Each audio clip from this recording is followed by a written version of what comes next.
This government is cutting the Friday sittings that have been agreed to short.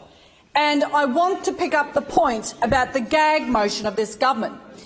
This is the only government in the history of Queensland that has had this permanent running gag motions introduced every sitting of parliament so that they can shut down debate.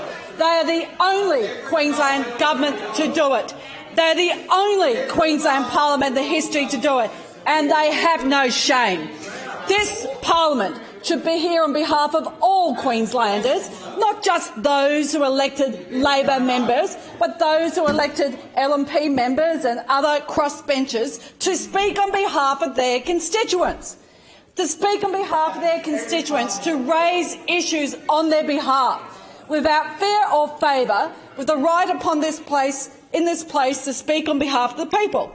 But they tell unusually, let's call it whoppers, about the fact that others have gag motions. We've never seen anything like in the history of the Queensland Parliament the gag motions that this government does, because they have no tolerance for alternative voices. We know there's been a culture of fear and damage within the public sector when they have voices that speak out against them. We know what they've done to public servants when they speak out. And it's extremely important that the parliament has a respect for the diversity of voices of those who are elected on behalf of the people. These gag motions aren't being removed with the government's proposed agenda because we know they will still continue to do that because they do not allow adequate sitting times. The extension with this temporary change of hours to include later sittings on Tuesday, Wednesday and Thursdays, we've long said family-friendly hours that the government said were available were in fact a furphy because we couldn't go home to our families.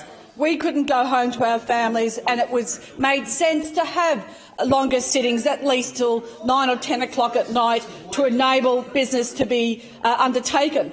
But we've also railed against the way that this government has abused their numbers to cut debate in the House with these gag motions.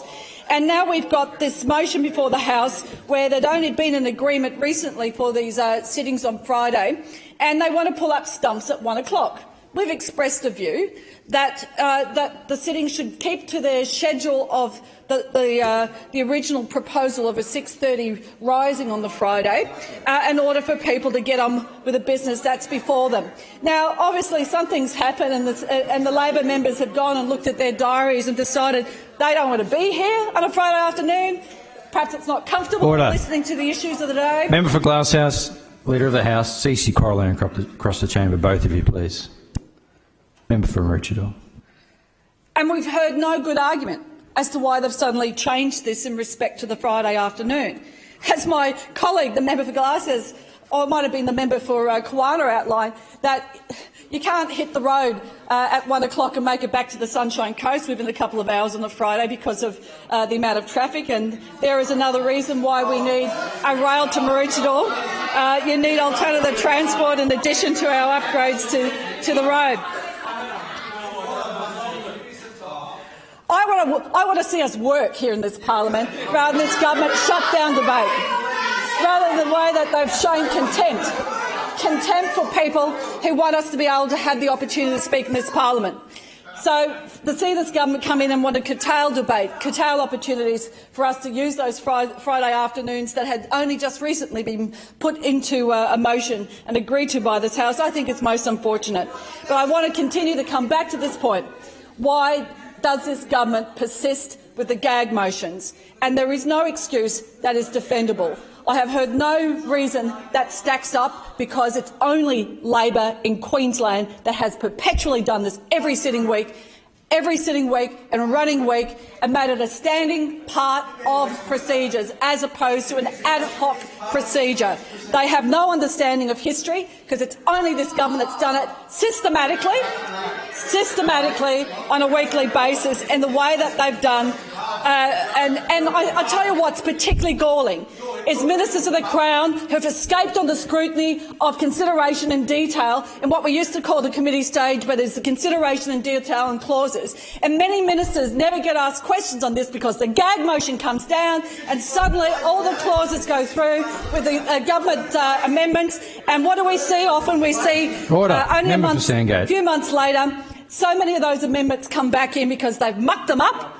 They don't do the appropriate work and scrutiny. They haven't had their own process of scrutiny, let alone allowed the parliament to scrutinise it on the floor. It is not a good enough substitute to only have committees external to the floor of the parliament. You need to have ministers also who are held to account in consideration and detail where there used to be a process of the opportunity to ask ministers questions on clauses. Now, we did see an abuse also of the process where sometimes one amendment might have 20 pages of one clause might have 20 pages of amending sections to the law.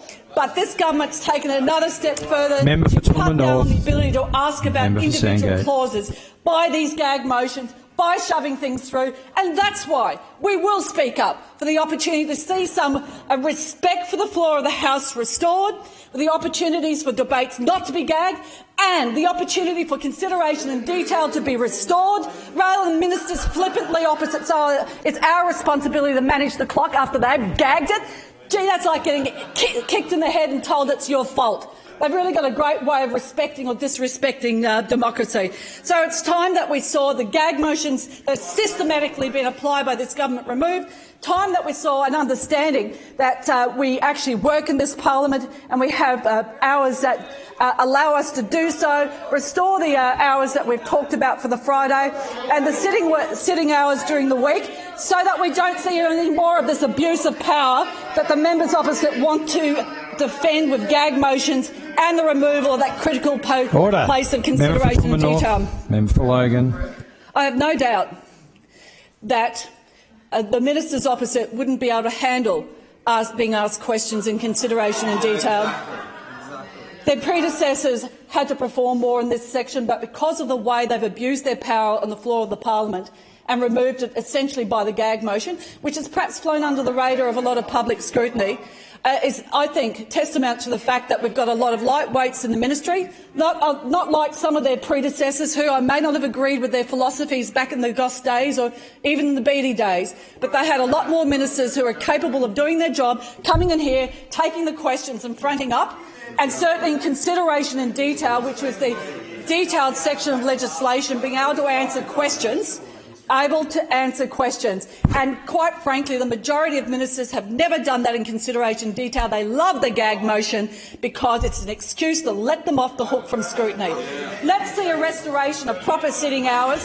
Let's see a restoration of consideration and detail with the ability to ask questions, as used to be able to be done when there wasn't a gag motion in place to see these things pushed through when the deadline, when the axe fell at a particular time. I know that some ministers don't understand this, others fully do. They just don't want to be accountable to the parliament. That's why I stand with my colleagues in opposing the government's motion, but I also take the opportunity to explain why it matters to have this consideration in detail restored, the gag motions removed, and proper sittings that allow the people's voice across the parliament and not just the arrogant, dominant Labor members who force their will on others and don't respect the diversity of views across Queensland.